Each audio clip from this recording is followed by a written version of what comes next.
కార్మికుల శ్రమ దోపిడీకి పాల్పడితే రిజిస్టర్ ఆఫీసును ముట్టడిస్తామని బీఎంఎస్ నాయకులు డిమాండ్ చేశారు.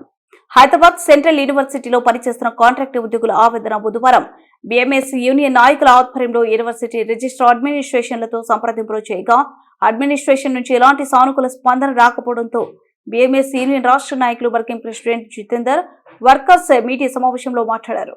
బాగా గమనించాల్సిన విషయం ఏంటంటే ఏదైతే యూనివర్సిటీలో కాంట్రాక్టర్లకు అన్యాయం జరుగుతుందో దాని మీద ప్రశ్నిస్తే ఈ షోకాస్ నోటీస్ ఇస్తారా? ఈ షోకాస్ నోటీసు మేము భయపడము, దీనికి రిప్లై ఇస్తాము. ఇంకొకటి, మేము ఏదైతే మా బెనిఫిట్స్ పైన మాకు రావాల్సిన వేతనాలు, బోనస్ కానీ, గ్రాడ్యుయేటీ కానీ, ఈక్వల్ యాక్ట్ ఈక్వల్ అది రెగ్యులరైజేషన్ కానీ ఏదైతే ఆపుతున్నారో అది సాధించే వరకు మేమైతే పోరాటం సాగిస్తాము. ఇంకొకటి, ఇప్పుడు తంబు విషయం అని చెప్పారు. మేము ఆల్రెడీ ఫిబ్రవరి 16కు లేబర్ కమిషనర్కి వెళ్ళాము. వెళ్ళినప్పుడు మన యూనివర్సిటీ అడ్మినిస్ట్రేషన్ ప్రిన్సిపాల్ వాళ్ళు వచ్చారు.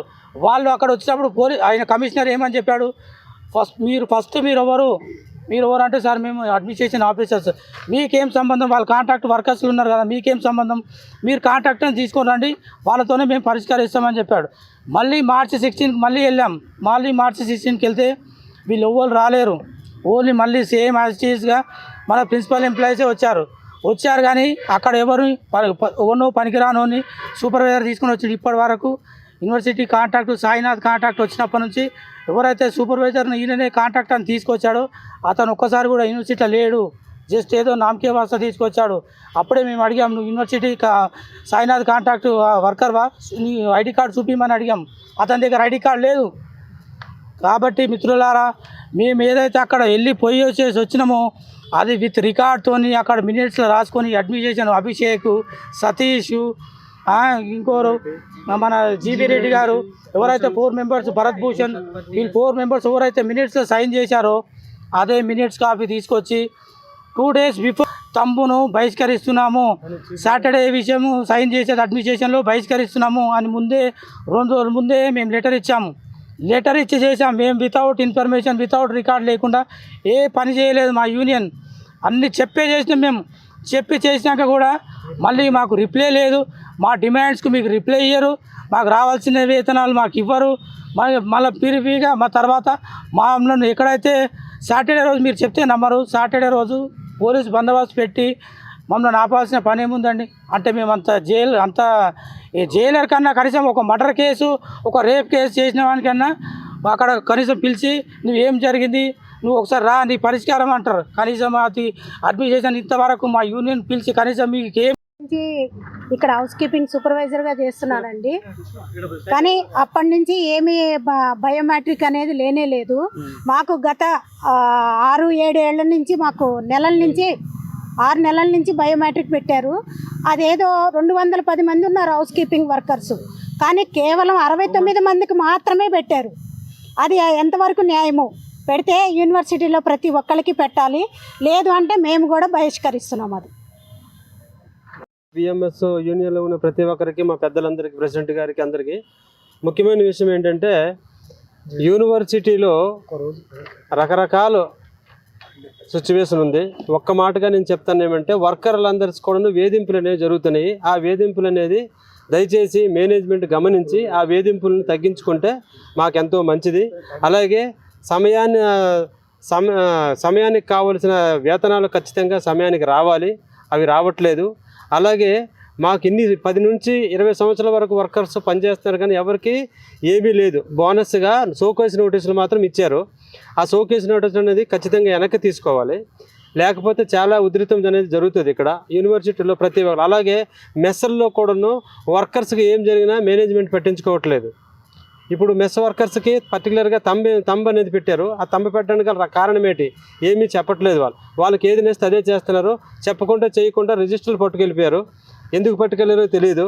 మరి ఇప్పుడు ఆ రిజిస్టర్లో ఎవరు వెనక్కి రావాలి, కంపల్సరీగా రిజిస్టర్లు హాస్టల్ ఏ హాస్టల్స్ ఉన్నాయో హాస్టల్ అన్నిటికీ కంపల్సరీ రావాలి, లేకపోతే ఎవరు కూడా వర్క్ చేయరు, బంద్ చేస్తారు. అది మాత్రం మీరు గుర్తించాలి. వర్కర్స్కి ఎందుకు మీరు అంత ఇబ్బంది పెడుతున్నారు? వాళ్ళ ప్రాబ్లం ఏముందో ఆ ప్రాబ్లం పరిష్కారం చేయట్లేదు. మీరు అందరికీ పెట్టండి, తంబు పెడితే వీళ్ళకేట వాళ్ళకేట భయమా? వాళ్ళ దగ్గర రెగ్యులర్ ఎంప్లాయీలకి ఒక్కొక్కరికి 1,00,000 రూపాయలు జీతం ఉంది, వాళ్ళకి మాత్రం తంబు లేదు. 15,000 రూపాయలు జీతం ఉన్నోడికి మాత్రం తంబు ఉంటుందా? తంబు ఉంటే యూనిఫామ్గా అందరికీ పెట్టండి, యూనివర్సిటీలో అందరికీ. ఖాళీ కాంట్రాక్టర్ వర్కర్స్కి ఓన్లీ సీపోర్ట్ ఆఫీస్లోనే పడుతుంది, అంతే. వాళ్ళు రెగ్యులర్గా రావట్లేదని. మరి వీళ్ళు రెగ్యులర్గా వస్తున్నారు, వాళ్ళకి మీరు అడగలేరా? ఎందుకు? వాళ్ళ యూనియన్ తరఫున వచ్చి మీకు భయపెట్టిస్తారని. అంతే. మేము ఏం చేస్తున్నాం? మేము టెంపరీ వర్కర్స్ అంతే, మీకు టీ క్లాస్తో సమానం అయిపోయింది. పని మాత్రం చేయించుకుంటారు. మేము వచ్చి మీ దగ్గర మాట్లాడతామంటే మాట్లాడిపించడానికి మాకు అవసరం లేదు. వాళ్ళు బిఎంఎస్ యూనియన్ నుంచి ఎవరైతే ముఖ్యమైన వ్యక్తులు వచ్చారో వాళ్ళతోనే మేము మాట్లాడతాము. మాట్లాడిన వాళ్ళు వచ్చి పనిచేస్తారా? హైదరాబాద్ యూనివర్సిటీలో ఈరోజు యాజమాన్యంతో చర్చించడం జరిగింది. కాబట్టి ఇక్కడ ఉన్నటువంటి కార్మికుడికి యాక్సిడెంట్ జరిగింది, వర్క్మెన్ కాంపెన్సేషన్ యాక్ట్ ప్రకారం మీరు చెల్లించాలన్నప్పుడు ఇప్పుడు చెప్తా ఉంది మేనేజ్మెంట్ ఏంటంటే వారికి ఈఎస్ఐసి కార్డు ఉంది అని. కాబట్టి ఈఎస్ఐసి కార్డు ఉన్నట్లయితే వారిని ఈఎస్ఐసిలో అడ్మిట్ చేసినట్లయితే వారి ఉన్నంతకాలం వారికి నెల నెల పెన్షన్ ఇవ్వడం జరుగుతుంది ఈఎస్ఐసి కార్పొరేషన్కి వెళ్ళి. కాబట్టి ఇక్కడ ఉన్నటువంటి యాజమాన్యం, ఇక్కడ ఉన్నటువంటి కాంట్రాక్ట్ లేబర్ ఏదైతే ఉన్నారో వారికి మాత్రమే పంచింగ్ సిస్టమ్ అనేటువంటిది పెడతా ఉంది తంబు. కాబట్టి పర్మనెంట్ వర్కర్స్కి మాత్రం తంబింగ్ సిస్టమ్ లేదు. కాబట్టి ఈరోజు పెడితే యూనివర్సిటీలో యూనిఫామ్గా అందరికీ పెట్టాలనేటువంటిది భారతీయ మజ్దూర్ సంఘ్ డిమాండ్ చేస్తూ ఉంది. కాంట్రాక్ట్ లేబర్కి పెట్టి పర్మనెంట్ వర్కర్కి పెట్టకపోవడం అనేది అడగడం కూడా యాజమాన్యానికి నచ్చట్లేదు ఇక్కడ.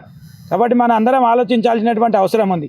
మాకంటే ఎక్కువ డబ్బులు తీసుకొని జవాబుదారీతనంగా యూనివర్సిటీలో ఉన్నటువంటి వ్యక్తులు, పర్మనెంట్ కార్మికులు, వాళ్ళకి పంచింగ్ సిస్టమ్ ఉండదు. తక్కువ జీతము, మేము చేసుకున్నటువంటి పని, మా పని విధానం వేరు, మా పని వేరు, మాకు తంబింగ్ సిస్టమ్ ఉంటుంది. కాబట్టి ఈరోజు శనివారంకి వచ్చేసరికి సిగ్నేచర్ పెట్టాలి. ఎందుకు సిగ్నేచర్ పెట్టాలి? శనివారం పర్మనెంట్ స్టాఫ్ ఆ రోజు డ్యూటీకి రారు కాబట్టి కాంట్రాక్ట్ వాళ్ళు మాత్రమే సిగ్నేచర్ పెట్టాలి. అంటే యూనివర్సిటీలో ఒక్కొక్కరికి ఒక్కొక్క రకమైనటువంటి రూల్స్ ఉండడం అనేటువంటిది అటెండెన్స్లో మేము ఎక్కడ చూడలేదు. ఏ ఇండస్ట్రీలో పోయినా ఎక్కడ పోయినా అటెండెన్స్ విషయంలో అందరికి ఒకే పద్ధతి పాటించాలనేటువంటిది భారతీయ మజ్దూర్ సంఘం డిమాండ్ చేస్తూ ఉంది. ఇక్కడ ఉన్నటువంటి మా యొక్క బిఎంఎస్ ప్రతినిధులు అంటే ఆఫీస్ బేరర్లని ఆ యొక్క విషయం అడిగినందుకు డిసిప్లిన్ వాతావరణం చెడగొడుతున్న నెపంతో వాళ్ళందరికీ కూడా షోకాజ్ నోటీసులు ఇచ్చింది.